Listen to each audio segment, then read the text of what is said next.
युवा तरंग तरंग तरंग तरंग युवा तरंग। एक बार तू मसीहा का दीवाना बन के दे, एक बार तू मसीहा का दीवाना बन के दे। जल जा उसी के प्यार में परवाना बन के दे, एक बार तू मसीहा का दीवाना बन के दे, एक बार तू मसीहा का दीवाना बन के दे।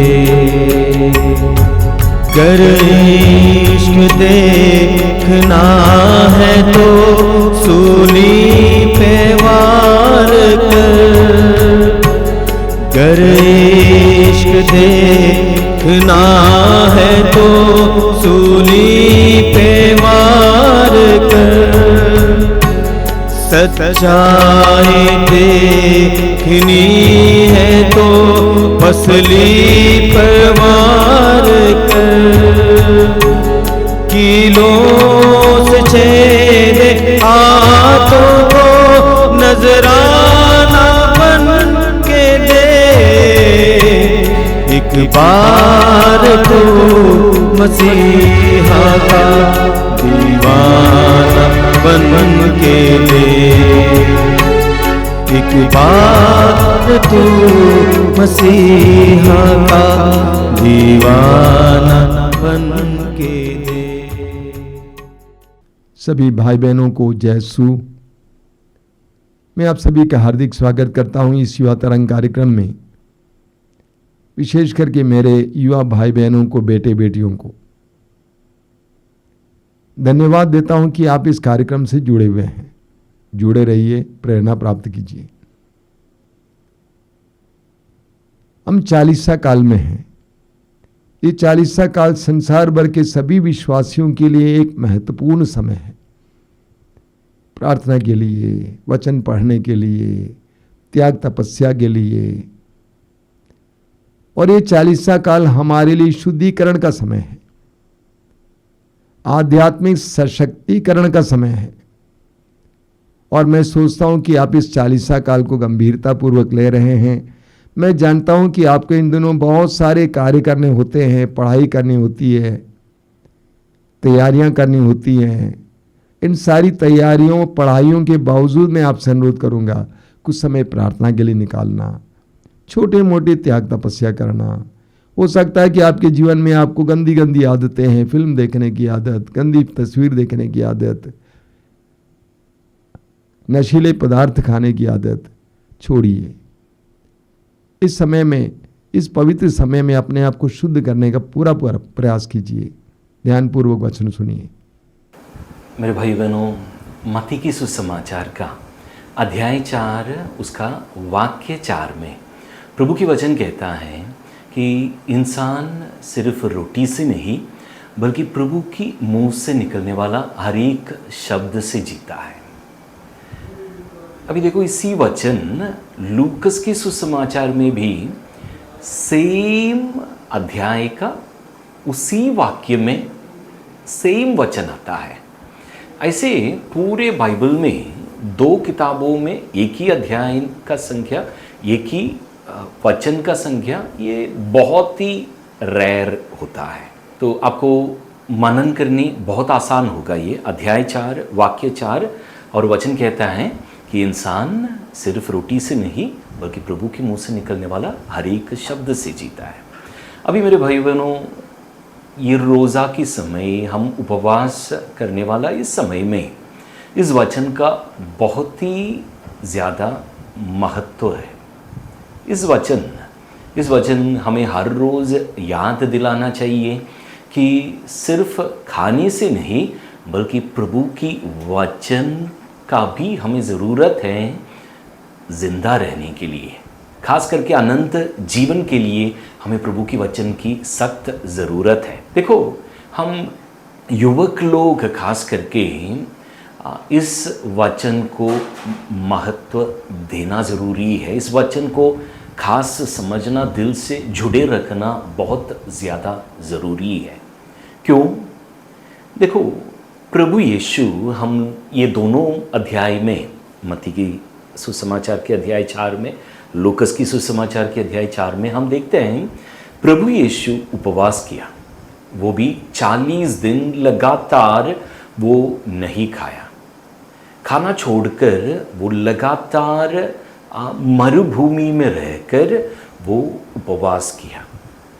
इसका मतलब वो अपनी युवा अवस्था में, 30 साल की उम्र में, मतलब उनकी युवा अवस्था में उन्होंने उपवास मनाया।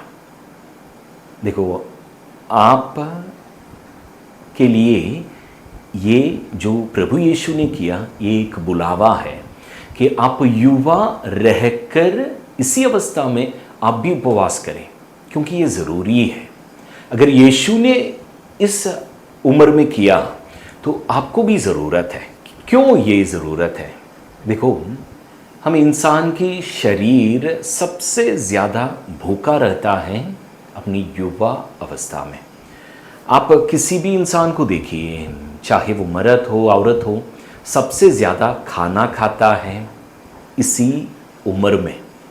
सबसे ज़्यादा दुनियाई चीज़ों को देखने की शौक़ रहता है, दुनियाई बातों को जानने की शौक़ रहता है, दुनिया को देखने की, दुनिया घूमने की शौक़, या शारीरिक संबंध के लिए प्यार की भूख, वो दिल का हो, शरीर का हो, हर तरह की भूख इंसान को सबसे ज़्यादा रहने वाला उम्र वो युवा अवस्था होता है। और ठीक इसी वजह से हम युवा रहकर उपवास करना बहुत ही ज़्यादा ज़रूरी है। यीशु के साथ साथ देखो, यीशु प्रभु उपवास करने के लिए अपने घर में नहीं रहा, बल्कि वो घर से निकलकर मरुभूमि में चला गया। आप अभी अपना घर छोड़कर कहीं और चले जाने नहीं कह रहे हैं, पर जो रोज़ाने की ज़िंदगी है उसको छोड़कर थोड़ा अकेलापन, प्रभु के साथ जुड़कर, दुनिया से बिछड़कर आपको रहना होगा, वक्त बिताना होगा प्रभु के साथ, दुनिया से अलग होकर। ये ज़रूरी है। प्रार्थना में आपको वक्त बिताना है। आप शरीर को नहीं खिलाने से आपकी उपवास पूरा नहीं होता, क्योंकि सिर्फ रोटी से नहीं जीता, पर प्रभु ने बोला, प्रभु की मुंह से निकलने वाला हर एक शब्द से जीता है। इसका मतलब सिर्फ खाना छोड़ने से नहीं होगा, बल्कि वचन पढ़ना भी ज़रूरी है। आपको ठीक तरह से उपवास करना है तो खाना तो छोड़ना ही है, और साथ साथ प्रभु की वचन ज़्यादा से ज़्यादा खाना भी ज़रूरी है। मैं जब प्रभु के साथ चलने की फ़ैसला किया, मेरे लिए बहुत मुश्किल था। मुश्किल इसलिए था क्योंकि मैं बैठकर लगातार वचन पढ़ने में मुझ में बहुत ज़्यादा आलसीपन था, तो इसलिए मैं लगातार बैठकर वचन पढ़ना नहीं चाहता था। पर मैं सख्त फैसला किया था कि अब से मुझे यीशु के साथ ही रहना है। तो मैं उसके लिए क्या किया, थोड़ी देर बैठ के वचन पढ़ता, और उसके बाद जब आँखों में थोड़ा वो भारीपन होता है, तब ऑनलाइन में जाकर वेबसाइट में, बाइबल की काफ़ी सारी वेबसाइट्स है, या फिर आप आजकल आपकी स्मार्टफोन में, आप मोबाइल में बाइबल का एप्लीकेशंस काफ़ी सारे मिलता है, हर एक भाषा में मिल जाता है। एक एप्लीकेशन में आपको परिचय देना चाहता हूँ, बाइबल ऑन बोल के एक एप्लीकेशन है, आप डाउनलोड कर सकते हैं। कई सारे भाषा में, करीबन 25 से ज़्यादा अलग अलग भाषा की बाइबल उसमें मौजूद है, जिसमें ऑडियो भी होता है। आप उसमें से प्ले कर सकता है, पूरा कैथोलिक बाइबल होता है वो, आप प्ले कर सकता है। मैं इस तरह करता था, ऑडियो बाइबल प्ले करके सुनते रहता था, या तो पढ़ते रहता या तो सुनते रहता। हालेलुया। रोमियों के पत्र में हम सुनता है, प्रभु की वचन कहता है कि सुनने से विश्वास बढ़ता है। तो आप चाहे तो पढ़ सकता है या सुन सकता है, और ये दोनों नहीं कर रहे हैं तो आप बैठकर प्रभु की वचन मनन करिए। जो आपने पढ़ा, जो आपने सुना, उस वचन के बारे में मनन करिए। आप सोचना शुरू करिए कि ये वचन मुझसे क्या कह रहा है, मुझसे क्या मांग रहा है, ये वचन मेरी जिंदगी में कैसे लागू करे, ये वचन के मुताबिक जीने के लिए मैं क्या करना चाहिए, मेरी जिंदगी में क्या बदलाव लाना चाहिए, इसके बारे में सोचते रहिए, थोड़ा मनन करिए। तब प्रभु की आत्मा आपसे बात करेगा। और जिस तरह पुरानी विधान में यशायाह की ग्रंथ में वो कहता है, ढाई या बाई मोड़ने से पहले एक आवाज हमें सुनाई देगा। प्रभु की आवाज, प्रभु की वचन के द्वारा हमारे मन में वो आवाज हमें राह दिखाने लगेगा। हमारे हर हाल में, मुश्किल में, हमारे जिंदगी के रोजाना जो हम चॉइस करते हैं हर एक चीज की, हर चीज में प्रभु की आत्मा आपको राह दिखाने लगेगा और आपको बता देगा कि क्या करना चाहिए, क्या चुनना चाहिए, क्या छोड़ना चाहिए। हालेलुया। मेरे भाई मेरी बहन, हमारी जिंदगी को इन दिनों ये उपवास का जो 40 दिन हम चालीसा काल जो मना रहा है, ये 40 दिन में हमारा पूरा जिंदगी बदलकर प्रभु की एक छाया हमारे जिंदगी में आना जरूरी है। प्रभु की तरह हमें अपने आप को बदलना जरूरी है। हालेलुया। देखो, एक बात आप याद रखिए, प्रभु बपतिस्मा ग्रहण करते ही उसकी तुरंत बाद मरुभूमि में चला गया, प्रार्थना में शरीर की भूख को अनदेखा करके वो आत्मा को खिलाता रहा। वहाँ पिता के साथ साथ पवित्र आत्मा से जुड़कर वो वक्त बिताया, वो अपने आप को आगे बढ़ाया, आत्मा की शक्ति उन्होंने ग्रहण किया।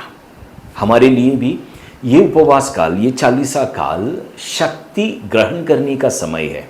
याद रखिए, ये उपवास काल, चालीसा काल आपके लिए परीक्षा का भी समय हो सकता है। जैसे जैसे आप प्रभु की तरफ बढ़ रहा है, याद रखना कि प्रभु यीशु की तरह उपवास पूरा होते ही या उपवास के समय में आप अपने जीवन में परीक्षा की सामना कर सकता है। शैतान परखने की कोशिश करेगा।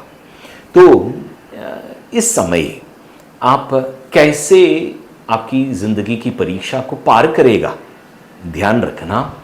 ये चालीसा काल में आपकी ज़िंदगी में चाहे कुछ भी हो जाए, आप गलातियों की पत्र की अध्याय 5 अच्छे से पढ़िएगा, वाक्य 19 से आगे की वचन अच्छे से पढ़ना, और पवित्र आत्मा के फलों को और आपतों की, शैतान के फलों को अच्छे से मनन करिए। याद रखना कि आपकी ज़िंदगी की हर हाल में, हर घटना की सामना करते वक्त पवित्र आत्मा की फलों में रहकर, पवित्र आत्मा की प्रेरणा पाकर, पवित्र आत्मा के फल प्रकट करते हुए आपको रेस्पॉन्ड करना है, रेस्पॉन्स देना है। इसका मतलब, चाहे कोई लड़ने झगड़ने आपके पास आए, आपको गुस्सा दिलाए, आप गुस्से में नहीं, गलत शब्द की इस्तेमाल नहीं करना है, गुस्सा प्रकट नहीं करना है, पर शांति से, आपको प्यार से, पवित्र आत्मा की आनंद देने वाला देने की कोशिश करते हुए, क्षमा करते हुए, दया दिखाते हुए आपको आगे उनसे बातें करना है, व्यवहार करना है। मेरे भाई मेरी बहन, सिर्फ खाना छोड़ने से हमारा चालीसा पूरा नहीं होगा। हमें वचन ज़्यादा से ज़्यादा खाना चाहिए। खाना मतलब मुंह से सिर्फ पढ़ने से नहीं होगा, हमारे दिल पे उल्लेखन करना है। इसका मतलब आपको मनन करना है। वचन जितना ज़्यादा आप पढ़ोगे उतना ज़्यादा मनन भी करिए। मनन करने का एक आसान तरीका मैं आपको बता देता हूँ।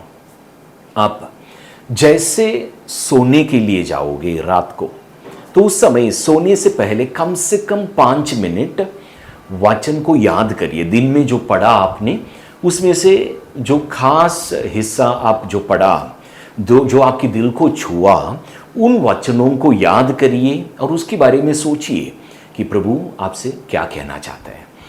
जितना ज़्यादा आप सोने से पहले आप मनन करके सोओगे, आप नींद से जागने तक आपकी आत्मा वो सोच में रहेगा, प्रभु से जुड़कर उस वचन के बारे में प्रज्ञा आपकी दिल में, दिमाग में भर देगा। ये चमत्कार होता रहेगा, दिन भर दिन आप प्रज्ञा में बढ़ता जाएगा और पवित्र आत्मा आपके ऊपर ज़्यादा से ज़्यादा अपना अधिकार रखेगा और वो प्रकट भी हो जाएगा। हालेलुया।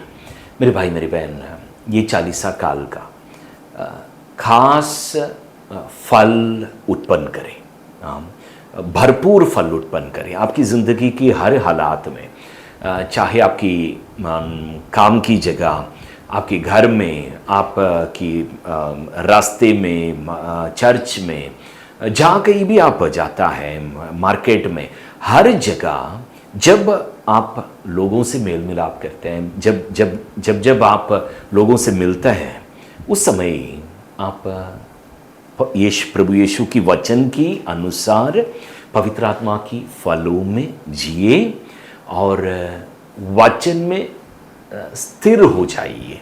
आप वचन में अपना नीम सख्त बनाइए। ये 40 का पूरा फल उत्पन्न करे। प्रभु यीशु आपको पूरा मदद करे। हम प्रार्थना करेंगे कि आप ये 40 काल में विजयी बन जावे। सिर्फ शरीर को कोई 40 मना कर सिर्फ थोड़ा वेट लॉस करता है, फल नहीं होता मेरे भाई मेरी बहन। थोड़ा समय के बाद 40 का अर्थ ही आप भूल जाओगे। पर अगर आप पवित्र आत्मा में बढ़ोगे, आप वचन में आगे बढ़ोगे, आपकी ज़िंदगी का नींव सख्त बनाओगे, तो पूरे साल आप कामयाब रहेगा। एक बार ये भूख का जो फल आपको मिल जाए, इसके बाद फिर आप पसंद करके आप उपवास मनाएगा। हर हफ्ता आप कर सकता है, हर फ्राइडे को आप कर सकते हैं, चाहे तो आगे बढ़कर। देखो, एक ख़ास बात आपको बताना चाहता हूँ, सिर्फ खाने का नहीं। आजकल बहुत सारी सुविधा हमारी ज़िंदगी में होता है, गाड़ी का, मोबाइल के। आप अगर मोबाइल में आप ज़्यादा वक्त बिताता है, ख़ास करके सोशल मीडिया, वो सब आप छोड़कर उपवास कर सकता है। एक दिन आप इंटरनेट का उपवास कर सकता है। आप ऐसा कर सकता है जिस तरह हम खाना कम करता है, इंटरनेट आप कम कर सकता है। दिन का सिर्फ 1 घंटा 2 घंटा आप इंटरनेट चलाए, बाकी पूरा दिन इंटरनेट छोड़कर उपवास कर सकता है। आप जब खाना छोड़ता है, मैं आपको बताना चाहता हूँ, आप अगले वक्त खाना खाने से पहले कोशिश करें कि थोड़ा सा भूख लगे आपकी पेट में, वो दर्द आप समर्पित करें प्रभु को। और जब आप रोज़ा रख ही रहे हैं, तो शाम को पेट भर के बड़े अच्छे खाना आप खाने की कोशिश ना करें, क्योंकि ऐसे करने से आप शरीर को जो अनदेखा किया दिन भर, उससे बढ़कर शाम को परवरिश करने से आपकी शरीर की आवाज़ ही बढ़ेगा, आत्मा की आवाज़ नहीं। तो ख्याल रखिए और अच्छे से आप रोज़ा मनाकर ये 40 काल का पूरा सफलता आप प्राप्त करें। हम आपके लिए, जितने भी लोग ये कार्यक्रम सुन रहे हैं, आप सभी के लिए हम भी प्रार्थना करेंगे कि पवित्र आत्मा आपको राह दिखाएं और ये चालीसा काल अपने आशीषों से, खास करके पवित्र आत्मा अपने फलों से आपको संपन्न बनाए। जय यीशु। आइए हम प्रार्थना करें। प्रभु यीशु, धन्यवाद देते हैं इस सुंदर समय के लिए। मेरे इन छोटे भाई बहनों के लिए धन्यवाद देता हूं, इन बेटे बेटियों के लिए धन्यवाद देता हूं, इस चालीसा काल के लिए धन्यवाद देता हूं। तूने फिर एक बार हमें शुद्ध होने के लिए मौका दिया है। तूने फिर एक बार हमें सशक्त होने के लिए मौका दिया है। तूने फिर एक बार हमें आध्यात्मिक जागृति के लिए मौका दिया है। तूने फिर एक बार हमें दूसरों को क्षमा करने और अपने हृदय को साफ करने के लिए समय दिया है। मैं विशेष रूप से प्रार्थना करता हूं अपने इन छोटे बेटे बेटियों के लिए, उन्हें अपने हृदय को सदा साफ रखने के लिए और तुझसे जुड़े रहने के लिए, तेरे लिए अपने हृदय में जिज्ञासा और उत्साह बनाए रखने के लिए कृपा देना। सिर झुकाइए। सर्वशक्तिमान परमेश्वर पिता और पुत्र और पवित्र आत्मा आप लोगों को आशीर्वाद प्रदान करें। आमीन। इतनी बड़े मुसीबतें सर पे उठाए चल, कितनी बड़े मुसीबतें सर पे उठाए चल, इल्जाम को आए तो ढाए कोई सितम, दीदार देखना है तो सब कुछ लुटा के चल, एक बार तो मसीहा का दीवाना बन के दे, एक बार तो मसीहा का दीवाना बन के दे, जल जा उसी के प्यार में परवाना बन के दे, एक बार तो मसीहा का दीवाना बन के दे, एक बार तो मसीहा का दीवाना बन के